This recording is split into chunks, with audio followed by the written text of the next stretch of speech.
அப்போஸ்தலர் நடபடிகள் 2ஆம் அதிகாரம் 4ஆம் வசனத்துல நம்ம பார்க்கும்போது அது அதாவது அது நமக்கு எல்லாருக்கும் தெரிந்தவர் வசனம். ஏனென்றால் தெய்வத்தினுடைய வாக்கு தத்துவம் அங்க நிறைவேறுகிறதை நாம் பார்க்கிறோம். தேவனுடைய வாக்கு தத்துவம் நான் போவேனே ஆகில் என்ன செய்வேன், வேறொரு தேற்றவாளனை உங்களுக்கு அனுப்புவேன், வேறொரு தேற்றவாளனை உங்களுக்கு நான் அனுப்புவேன் சொன்ன அந்த வாக்கு தத்துவம் பாருங்க, போன 40வது நாளிலே பரிசுத்த ஆவியானவரை தேவன் நமக்கு அனுப்பினார். பாருங்க, அந்த வாக்கு தத்துவம் அது நிறைவேறிவிட்டது. அதாவது ஆண்டவர் இந்த பூமியில இருக்கும்போது அப்போஸ்தலர் நடவடிக்கைகள் 1:5, லூக்கா சுவிசேஷம் 24:49 ஆகிய வசனங்களின் மூலமாக நம்ம சீசரோடு ஆண்டவர் பேசினார், நான் போவேனாகில். ஏனென்றால் பரிசுத்த ஆவியானவர் இந்த உலகத்திலே தேவனால அனுப்பப்படாமல் இருந்தால் இந்த சீசர்கள் நிலை நிற்க முடியாது. சீசர்கள் விழுந்து போவார்கள். சீசர்கள் தங்களை காத்து கொள்ள முடியாது. ஏனென்றால் ஆண்டவர் இருந்த நாள் வரையிலும் ஆண்டவரால அவர்கள் காக்கப்பட்டார்கள், ஆண்டவரால அவர்கள் நடத்தப்பட்டார்கள், ஆண்டவரால அவர்கள் பாதுகாத்து பராமரிக்கப்பட்டார்கள்.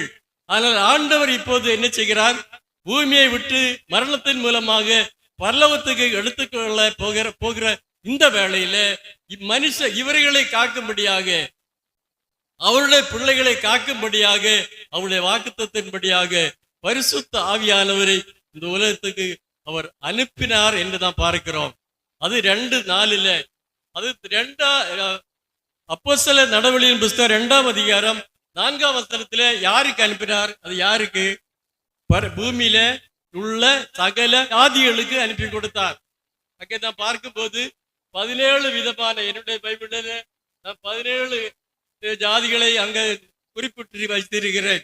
ஜாதிகளுக்கு அந்த அந்த பாஷைகளை அவர்களது வியாக்கியானத்தை, அதனுடைய அர்த்தத்தை அவர்கள் புரிந்து கொண்டார்கள். யூதர்களுக்கு முதலாவதாக இந்த 2 அப்போஸ்தலர் நடபடிகள் 2:4 பரிசுத்த ஆவியானவர் இறக்கப்பட்டு அந்த ஜனங்கள் அதை பெற்றுக்கொண்டார்கள் என்று நாம் பார்க்கிறோம்.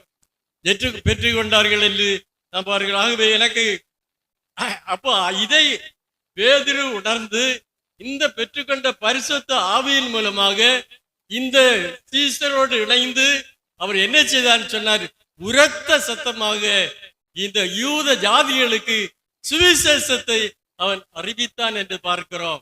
14ஆம் அதிகாரத்தில் 2:14 பேசின போது 41வது வசனத்தில்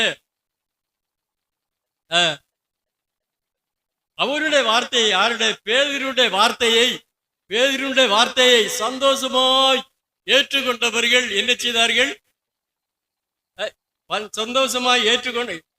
சந்தோஷமாய் கேட்டவர்கள், ஏற்றுக்கொண்டவர்கள் அவர்கள் மனம் திரும்பினார்கள்.